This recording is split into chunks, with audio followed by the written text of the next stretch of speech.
इस समय मनुष्य की बड़ी दुर्दशा हो रही है।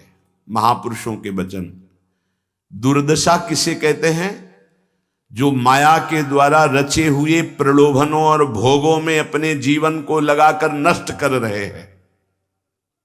बड़ा गर्व है। सर्दी का समय है और एक चैन पड़ी है सोने की, तो यहां तक की बटन खुली है, क्योंकि उसे खोल के दिखाना है कि हम सोने की चैन पहने हैं। कौन सी खास बात भैया? अरे ब्रह्मांड नायक की सृष्टि को तुमने देखा कहां है? कितना बड़ा सोने का पहाड़, बड़ा आश्चर्य होता है। 4 लाख योजन। एक योजन का मतलब 4 कोस। एक कोस का मतलब 3 किलोमीटर। कितना सोना! एक छोटी सी सोने की जंजीर तो पूरी छाती खोले कि देख लो सोने की जंजीर है। अगर 1-2 अंगूठी पहने हैं ना, तो हर बार वो हमने देखा है, एकांतिक में देखा है। आपकी बड़ी कृपा है कि आप देखो हम अंगूठी पहने हैं, जैसे उससे कोई प्रभाव होगा क्या? कुछ नहीं प्रभाव। यहां तो कुछ कह रहे हैं, बड़ी दुर्दशा है मनुष्य जाति की इस समय। क्या?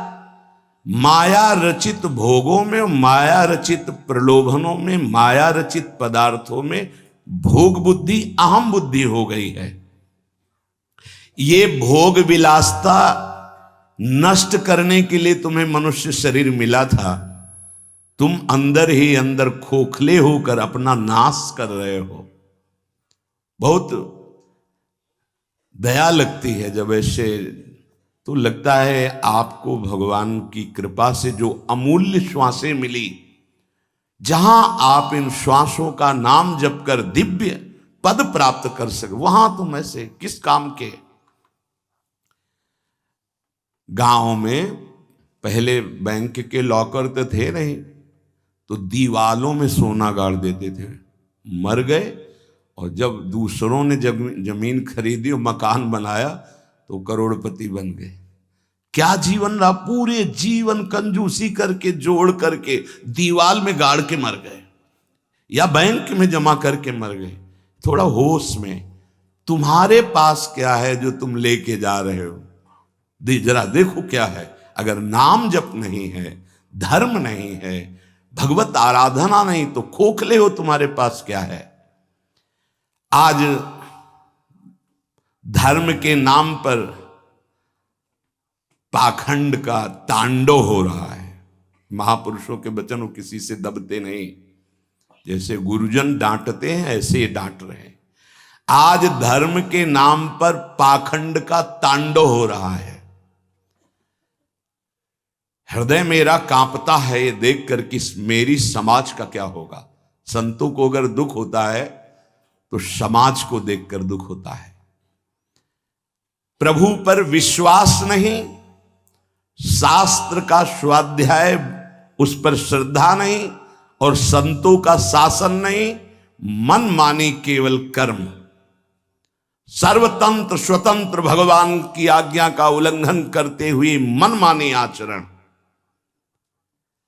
दूसरों के उन्नति के मार्ग में भारी रोड़ा पैदा करने वाले ये पाखंड, दंभ, स्वयं गिरते हैं और जो इनके चक्कर में पड़ जाए उनका भी नाश कर देते हैं।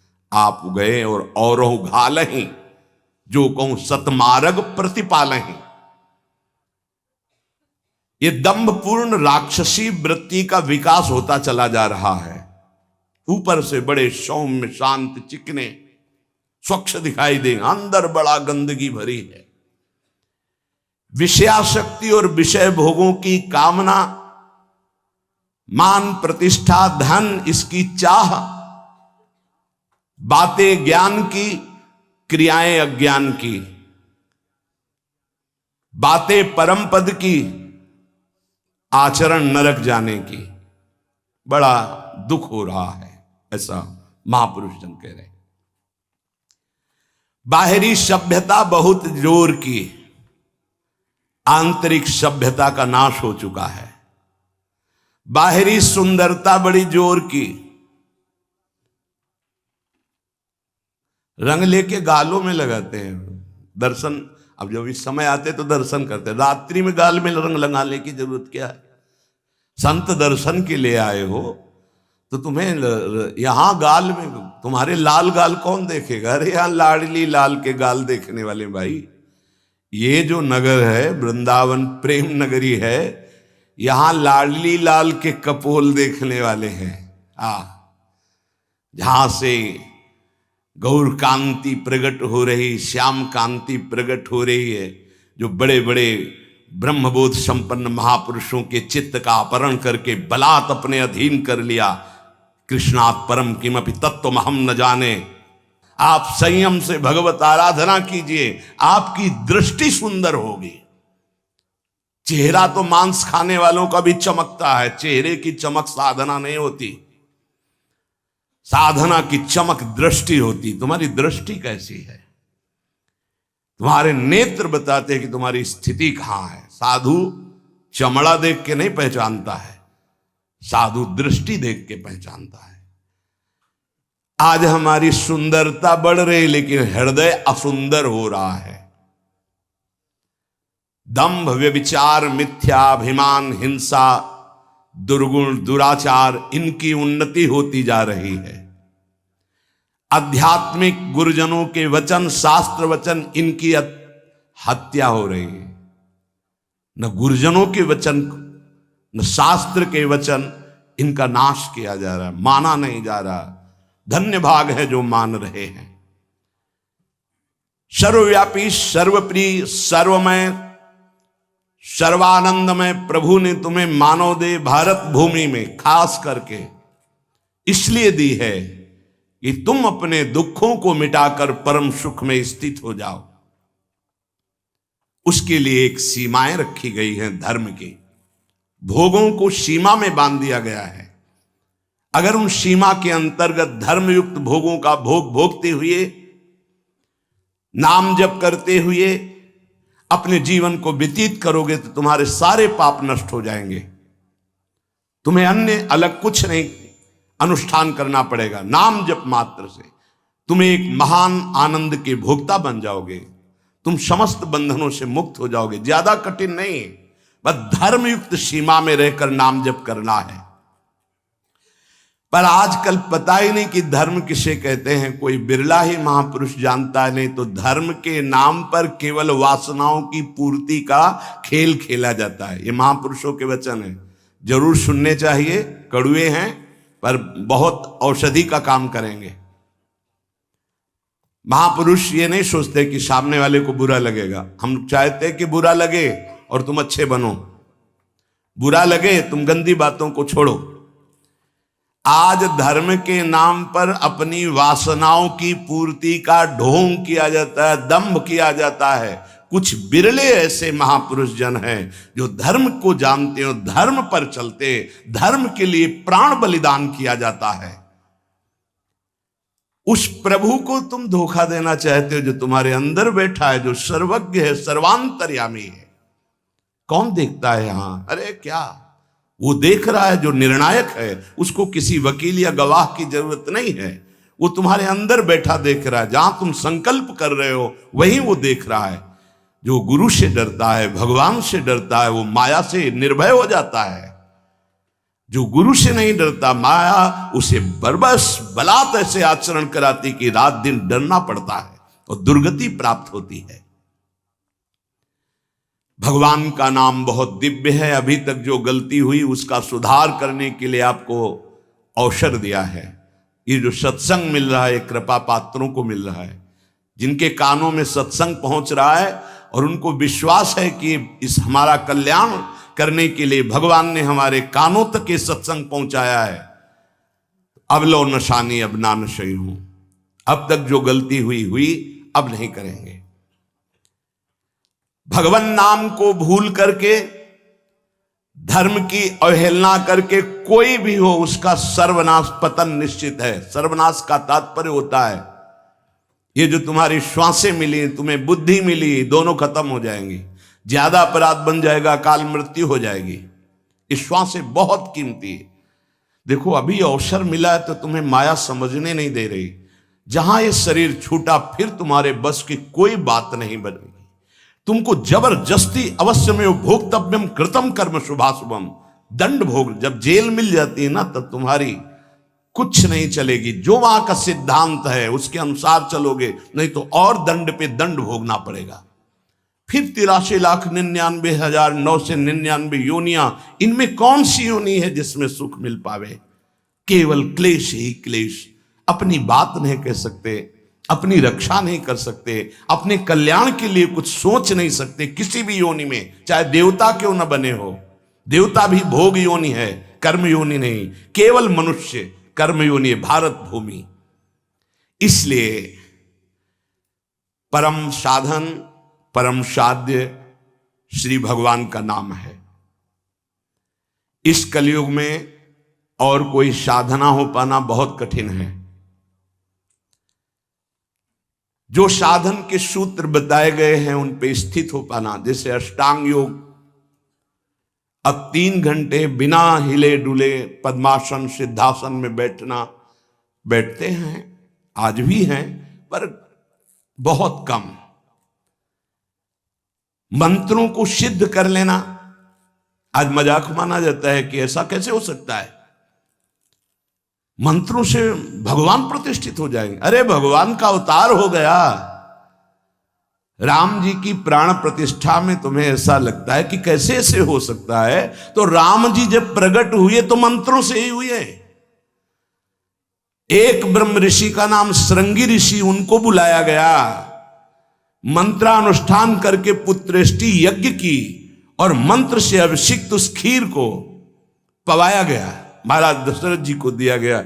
उन्होंने अपनी 3 रानियों को विभाजित किया। श्री कौशल्या जी से परब्रह्म परमात्म स्वरूप भगवान राम प्रकट हुए, सुमित्रा जी से लक्ष्मण और शत्रुघ्न प्रकट हुए, कैकेयी माता से महान प्रेम मूर्ति भरत जी प्रकट हुए। ये कैसे प्रकट हुए? मंत्र से। पुत्रेष्टि यज्ञ श्रृंगी ऋषि ने करवाई, वशिष्ठ जी साक्षी, दशरथ जी यजमान, भगवान का अवतार हो गया। तो भगवान के लिए प्राण प्रतिष्ठा में भगवान पधारे, कोई आश्चर्य की बात? अरे भगवान का अवतार मंत्र से हो गया। आज भी हो रहा है मंत्र से अवतार। हृदयों में गुरु प्रदत्त मंत्र के द्वारा भगवान को हृदय में प्रकाशित कर लिया, उसी को सिद्ध महापुरुष कहते हैं। श्रद्धा नहीं रह गई, विश्वास नहीं रह गया। सबका परम कल्याण करने के लिए एक बात सिद्ध है, मान लीजिए, नाम। ये नाम और मंत्र में भेद है, भेद होते हुए भी अभेद है। भेद ऐसा, मंत्र को पवित्र अवस्था में गुरु प्रदत्त जपा जाता है, गुरु प्रदत्त होना चाहिए, पवित्र अवस्था, और उपांश और मानसिक ही होना चाहिए, वाचिक नहीं। और मंत्र जाप से स्वरूप जागृत होता है। नाम के लिए अपवित्र या पवित्र का कोई भेद नहीं है। नाम अगर गुरु से नहीं मिला है और आप नाम जप कर रहे हो तो वो गुरु मिला देगा। नाम जप का सबका अधिकार है, जहां से सुनो, जो नाम प्रिय लगे सबका परम मंगल करेगा। नाम महामहिम है, उठते बैठते चलते फिरते सोते जागते सब नाम आगे का कार्य पूर्ण करा देगा। नाम गुरु मिला देगा, मंत्र दिलवा देगा, स्वरूप बोध करवा देगा, ये सब आगे का कार्य। नाम सबके लिए महामंगलदायक है। मैं बड़े जोर के साथ कहता हूं, अपने अनुभव की बात कहता हूं, अपने जीवन की बात कहता हूं कि जो कुछ प्राप्त हुआ सब नाम से प्राप्त हुआ। ऐसा गोस्वामी जी भी बोलते हैं। बस हम कुछ सावधानियां बता रहे हैं। नाम जापक अगर इन सावधानियों को कर ले तो बहुत जल्दी नाम सिद्ध हो जाए। पहला, हम जिस प्रभु के नाम का जप और कीर्तन करते हैं उसके अनन्य हो जाएं।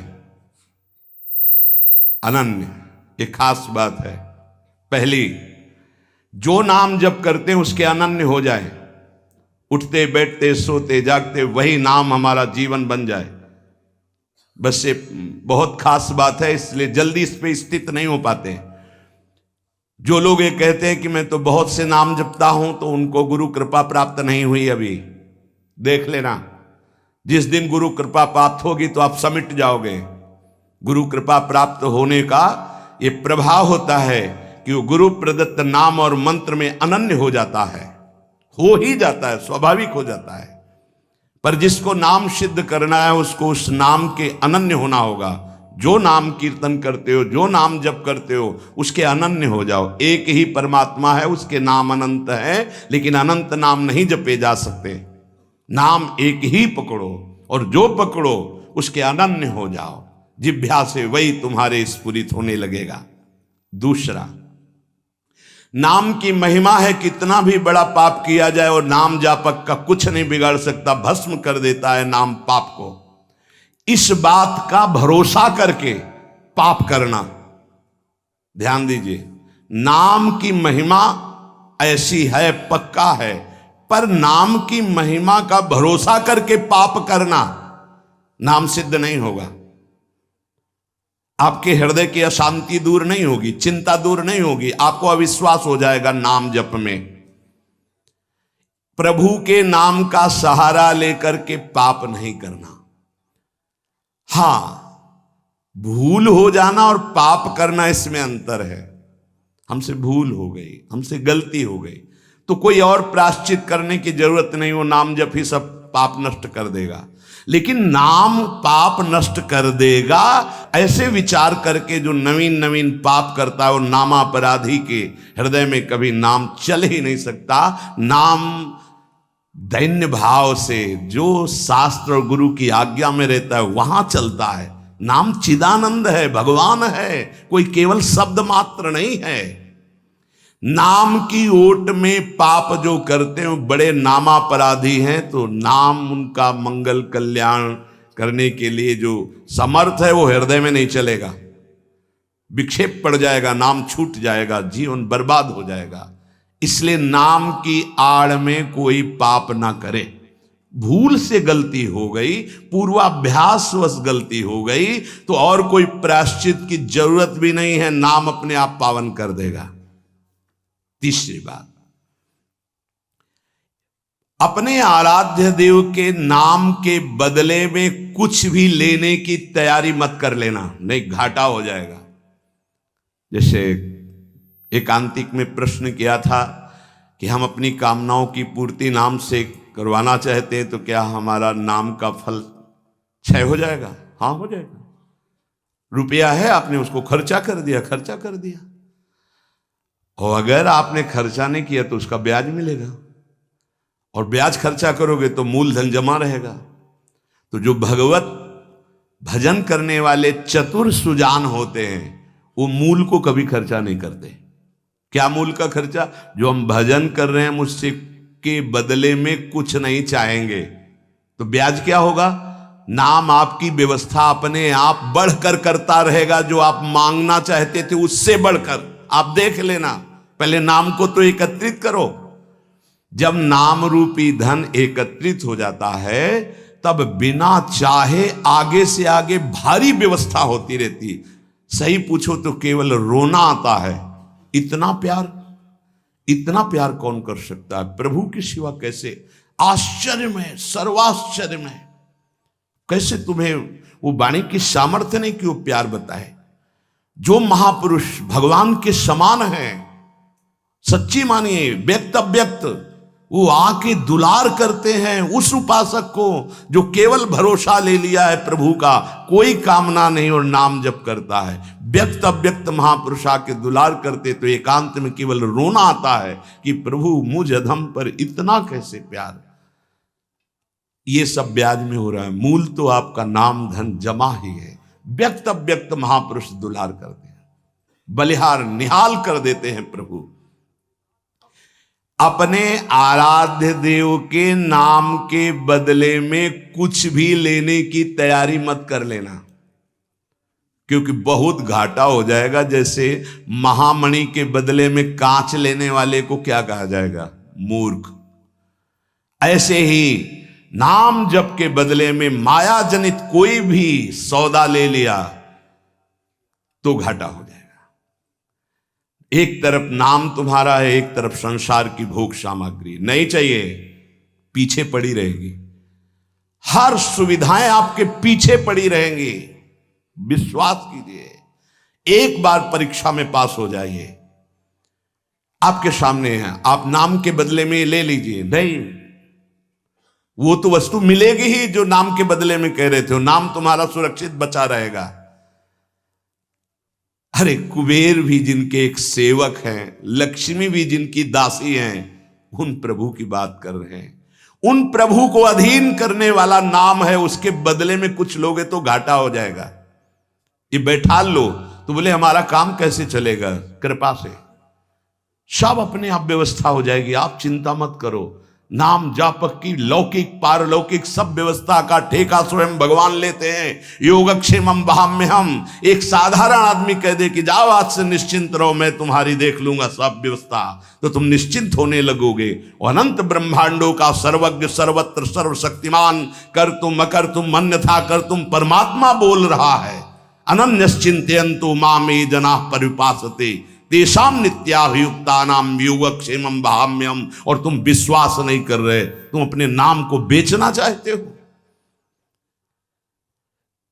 ईश्वर के नाम रूपी धन का संचय करने वाले को पाप नष्ट करने की भावना भी नहीं सोचनी, अपने आप नष्ट हो जाएगा। आग जला दी तो अंधकार और शीतलता दोनों अपने आप प्रभाव से नष्ट हो जाएंगे। तुम्हें मांगने की जरूरत नहीं कि हे अग्नि देवता आप अंधकार को नष्ट कर दें, शीतलता को नष्ट कर दें। ऐसे ही नाम जापक की दरिद्रता, अज्ञान, अंधकार, ये सब नष्ट हो जाता है। विश्वास कीजिए, परम धन जिसके पास नाम है वो भगवान को खरीद लेता है, औरों की तो बात ही क्या। सुमिर पवन सुत पावन नामू, अपने बस करी राखे रामू। भगवान को अधीन कर मान जाओ हमारी प्रार्थना। पाप नष्ट करने का भी विचार मत सोचिए, वो अपने आप नष्ट हो जाएगा। चौथा, अपने आराध्य देव के नाम से बढ़कर और कोई साधन मान लेना, तभी नाम छूट जाएगा। हमारे सेवक जी महाराज ने वृंदावन बाद में आए, पहले वृंदावन प्रकाशित कर लिया गढ़ा जबलपुर में। वो लिख रहे हैं, श्री हरिवंश नाम हमारा जीवन सर्व सुखधाम परम मंगल सर्वस्व प्रदान करने वाला है। श्री हरिवंश नाम नित कहो, नाम प्रताप नाम फल लहो, नाम हमारी गति सदा। हरिवंश नाम बिसरे न छिन, श्री हरिवंश सहाय भल। हरिवंश हरिवंश हरिवंश। तो आचार्य आ गए, निज मंत्र दे दिया, वृंदावन प्रकाशित हो गया, नित्य विहार लीला में प्रवेश हो गया, सब नाम से हो गया। तब आए वृंदावन। अपने परम प्रीतम के नाम के आगे फिर कोई साधन नहीं। अगर किसी अन्य साधन में महत्व बुद्धि हो गई तो नाम छूट जाएगा। नाम सिद्ध करने के ये उपाय हैं, बहुत बड़े महापुरुषों के वचन हैं। हमारे को जो गुरुदेव ने नाम दिया, इससे बड़ा कोई साधन नहीं। सब सेवा आदि चल, पर नाम नहीं छूटेगा। अगर हम किसी अन्य साधन पर महत्व बुद्धि कर लेंगे तो नाम छूट जाएगा। पांचवा, नाम जापक को दिखावा बिल्कुल नहीं करना चाहिए। नाम में एक रोग लग जाता है दंभ का, बनावटी पना। जहां दंभाया तो नाम अंतर ध्यान हो जाता है, दाम्भिक की प्रापंचिक गति हो जाती है, प्रपंच में फंस जाता है। इसकी कई बार संकेत में चर्चा हुई है। ये दंभ बहुत हानिकारक है। प्रभु का नाम प्रभु के प्रेम के लिए, केवल प्रभु को रिझाने के लिए है। अगर कहीं बनावटीपना, दिखावटीपना आ गया, दूसरों को प्रभावित करने की बात आ गई तो दंभ आ जाएगा। यह दंभ बहुत बड़ा आपका परमार्थ नाशक रोग है। ये बड़े बड़ों के अंदर आ जाता है। इस बात का पता लगना बड़ा कठिन हो जाता है कि दंभ आ गया है। इस दंभ के दोष से बचने के लिए किसी महापुरुष के अनुशासन में रहने की आवश्यकता है। इस दंभ को हम विनोद भाषा में कह सकते हैं बगुला भक्ति, दिखावटीपना। बगुला एक टांग पे खड़ा है, ऐसा लग रहा है जल में समाधिस्थ हो रहा है, लेकिन उसकी दृष्टि मछली पे है, वो समाधिस्थ नहीं है। और जहां मछली आई खट्ट से कहा फिर वैसे ही बैठ गया। जिसकी दृष्टि विषय भोग पर होती है, विषयों पर होती है, मान प्रतिष्ठा पे होती है, वो दंभ भक्ति में लग गया। अब वो नष्ट कर देगा। दंभ दोष से बचना बहुत आवश्यकता की बात है। जिसको अंदर से नाटक करने का स्वभाव बन गया है, मान बड़ाई प्राप्त करने के लिए, अपने को सिद्ध बताने के लिए, वो दंभी हो जाता है। दंभी किसी और को धोखा नहीं दे रहा है, वो अपने आप को धोखा दे रहा है। वो बहुत ही मूर्खता पूर्वक अपने धन को खो रहा है। सर्वदर्शी भगवान को भला धोखा कौन दे सकता है? हम कह सकते हैं कि वो धूर्त जो दंभ और पाखंड कर रहा है, वो अपनी वासनाओं की पूर्ति के लिए सिद्ध बनना चाहता है, वो बहुत बुरी तरह भ्रष्ट हो जाता है। देखो ये बातें महापुरुष जन गुरुजन बोल रहे हैं, बहुत सावधानी से हृदय में धारण करना है। जो दंभी होता है वो पाप करने से संकोच नहीं करता, उसका पाप चिरमित्र बन जाता है, चिरंजीवी मित्र। मतलब जब तक जिएगा पाप करेगा। बहुत ये चूक हो जाती है, दंभ नहीं होना चाहिए। गलती हो जाए हम हृदय से स्वीकार करते हैं, आगे बढ़ जाओगे। अब हम तो भजन करते हैं, भजन के बल से सारे पाप नष्ट कर देंगे, या किसी भी तरह का कोई नाटक प्रदर्शन करना, बहुत जोर का दंभ बढ़ जाता है। ऐसे नाटक होने लगते हैं कि लगता है भगवान इनको औषधि की जरूरत है, पक्का दिमाग खिसक गया है, इनको औषधि की जरूरत है। ऐसा शास्त्र सम्मत सिद्ध नहीं होता। खूब भगवदानंद में, ब्रह्मानंद में डूबे हुए सिद्धों के दर्शन किए हैं। दंभ अपने आप को भुलावे में डाल करके नष्ट कर देता है। दंभी को पापों से घृणा नहीं होती, दंभी को दिखावे में बहुत रति हो जाती, जिससे लोग कहें। देखो जब सच्ची भक्ति करोगे तुम्हें लोग कहेंगे भक्त, भजनानंदी, या कोई महान शब्द से संबोधन करेंगे तो तुम्हें चुभेगा, तुम्हें एक संकोच होगा, तुम्हें एक ऐसा लगेगा कौन सा पाप बन गया कि मैंने ये बात अपने कान से सुन ली। सच्ची कहते हैं, हृदय जलेगा कि भगवान कौन सा अपराध बन गया है जो सम्मान रूपी विष पिलाया जा रहा है। कौन सा अपराध बन गया जो ऐसे शब्द सुनाए जा रहे हैं, जैसे कोई कि किशोरी जी की बड़ी कृपा, ऐसा ऐसा, हाँ तो अच्छा लगा। जैसे कोई ऐसा सामने सम्मान सूचक शब्द, तो एक अंदर झुलझुलाहट पैदा होती है। क्या तुम तो जानते नहीं हो? अरे जिनकी एक लवलेश कृपा मात्र से उनको देखो, तुम क्या समझते हो? कुछ नहीं है इधर, कुछ नहीं है, पर्दे में कुछ नहीं है, रंग पीछे से पड़ रहा है। अगर वो पीछे का रंग बंद हो जाए तो पर्दा एकदम शांत हो जाएगा, कोई चित्र नहीं चलेगा। ये जो चित्र की विचित्रता है पीछे से है। भगवत प्रकाश आ रहा है, गुरु प्रकाश आ रहा है, उसको देखो। उपासक उसको देखता है, इसलिए सदैव दैन्य रहता है कि सामने तुम्हें पर्दा दिखाई दे रहा है लेकिन पीछे गुरु प्रताप है, पीछे इष्ट प्रताप है। उपासक इष्ट प्रताप को देखता है। जैसे रहीमदास जी का बड़ा यश हो रहा था, वो स्वर्ण मुद्राएं बांट रहे थे, तो ऐसे बांट रहे थे। किसी ने पूछा कि प्रभु आप नेत्र नीचे करके क्यों बांट रहे हैं? तो उनका देनहार कोई और है, देत रहत दिन रैन, लोग भरम मोह पे करे, तासो नीचे नयन। देने वाला तो कोई और है, उससे कोई जय जयकार कर नहीं रहा। मेरे नेत्र इसलिए नीचे हैं कि देने वाले को देख नहीं पा रहे हो। लोग भरम मोह पे करें कि रहीमदास जी बांट रहे, इसलिए मेरे शर्म के कारण नेत्र नीचे। देनहार तो कोई और है जो रात दिन दे रहा है।